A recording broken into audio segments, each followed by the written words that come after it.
Now welcome to another edition of News from Naboo with Thor's Lightning Takes. And let's get right to the news. Alright, first piece of news today. If you didn't know, we put a video up yesterday about the new trailer that dropped for Tales of the Empire. Yep, looks going to really be good. awesome, probably. Hopefully. Well, Tales of the Jedi was really good. I don't expect the bar to fall. No, I think this is going to be really good. Looks excellent. So if you did not already know that, you should definitely check out the trailer or check out what we had to say about it. But on to new news. The Acolyte is going to be on the cover of the new Empire magazine, the upcoming June issue. Tales of the Empire magazine?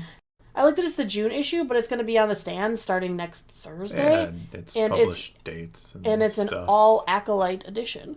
Ooh. So I think, we could see some new interviews. New images, interviews, yeah. Getting the hype train going. There are teased interviews with the creator and showrunner, Leslie Headland, lead actress, Amanda Stenberg, who's playing May, as well as other cast members. We've got, interview apparently from, Carrie-Anne Moss, Lee Jung-jae, Daphne Keane, Charlie Barnett, Jonas Suetamo, Rebecca Henderson, Manny Giancino, and Jodie Turner-Smith. So it's, all the big cast, names. yeah.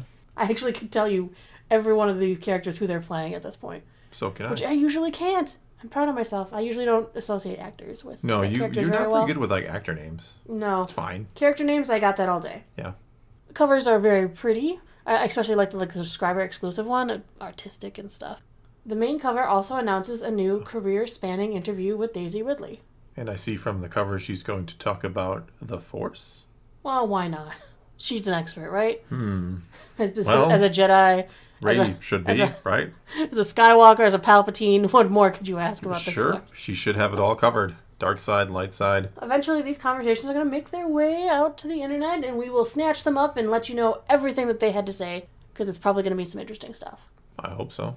I mean, Lucasfilm seems to be going all out in advertising the Acolyte. They really do. They're going hard for this one. We have the trailer came out, interview. We just keep getting hit with these. Let's not forget Ahsoka came out during the actor strike, so they really couldn't. Mm-hmm.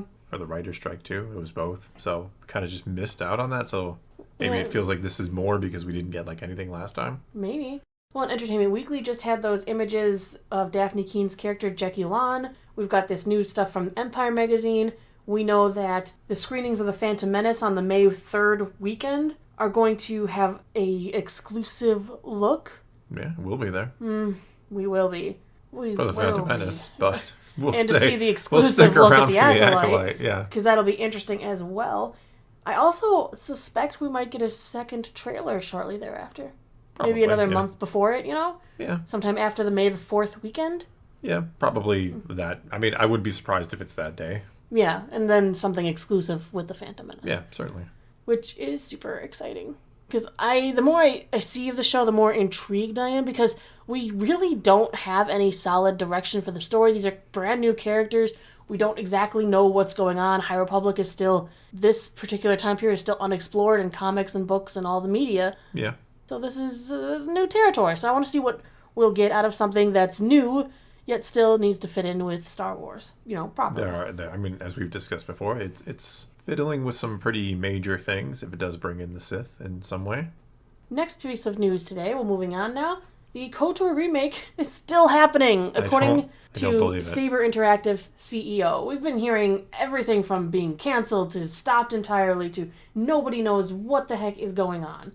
Well, after we were hearing that no, it's all done, high-ranking Disney officials indicated that no, this remake is still happening.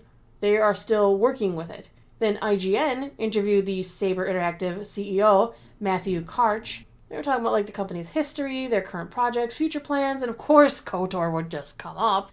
And Karch set the record straight. He said, "It's clear and it's obvious that we're working on this. It's been in the press numerous times. What I will say is that the game is alive and well, and we're dedicated to making sure we exceed consumer expectations." If it were clear and obvious, nobody would be The only reason asking. it's not... Well, see, they never came out and said, we're not doing this. It was just sure. rumors and speculation, and we saw stuff happening with their company and assumed that meant it was dead. I guess. So a lot of this came from assumptions yeah. and the so-called industry insiders telling us, nah, it's on the cutting room floor, it's done now. Well, I feel like this was announced so long ago that it should be here. Yeah, so is Hunters. Sooner. I still believe that's coming.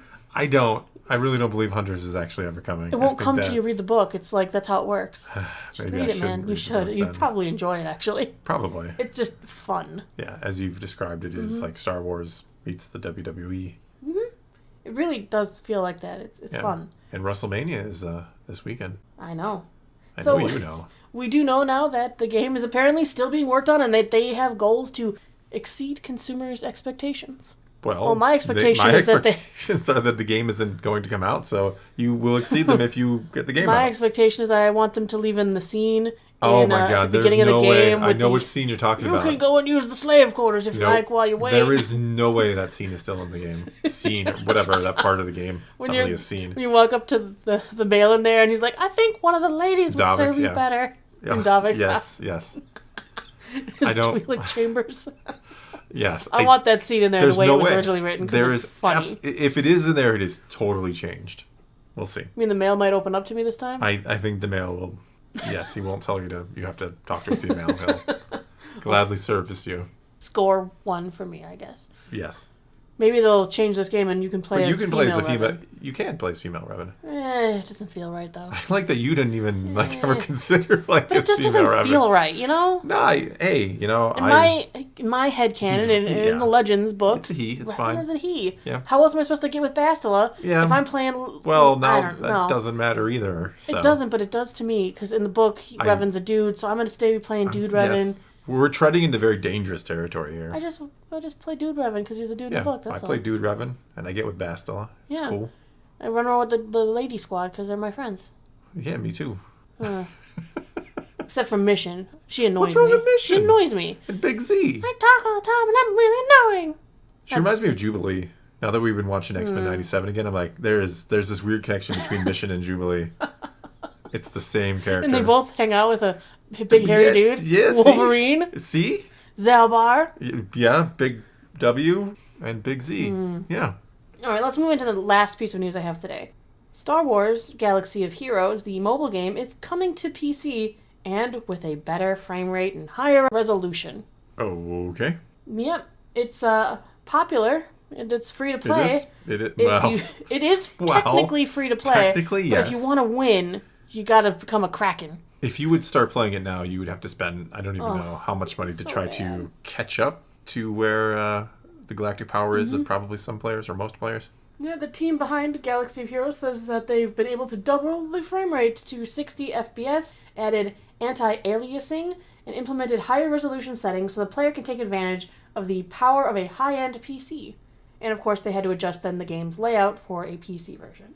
The problem is it's not exactly it's a phone game. It's a mobile game for a reason because it's just something you kind of do. It's a background activity stuff. Yeah, like you chill for a few minutes and you play and you do your daily stuff and do your raiding and.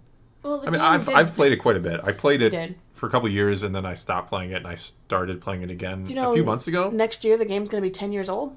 Really? It came out in 2015. Wow. Yeah, I started playing shortly. We both started playing shortly after it came out. I started to play it again and then I stopped because it's just... I mean, you can use an emulator to play it on your like BlueStacks. Yeah, BlueStacks. But this is going to be an official release. It's going to have improved visuals. It's going to support mouse and keyboard as well as keybinds. No controller support at this time, though. I like that there's going to be keybinds. It should be. Well, it's not like it's an action game. You don't actually, do anything. It's turn-based, so... You'll actually be able to link it to your account, just in case you're concerned. You can link the mobile game through your EA account on PC. And this is like the first time. So both mobile and the PC will be exciting because you can go back and forth. If I don't have my phone with me or I'm on the computer already working, I can run it in the background. Okay. And still be playing on my game. They're trying to get me to play again after I quit again. And they're going to be having release updates. They're supposed to be simultaneous. I'd hope so. How would you not? I mean, if it's the same account, Beta versions for the PC version are going to be available to current mobile players starting in May before expanding to the larger audience. The developer says for those interested, they can head to the Star Wars Galaxy of Heroes website, sign up for the EA app, link their account, and they are ready to register. There's a dedicated registration page that can be found on the website the day registration begins. For those selected, you'll get an email invitation for access to a closed beta. It's good news for people who play. And sometimes your phone battery dies because you played too much, and I just I'll charge my phone, but I'll play on the computer. Jeez.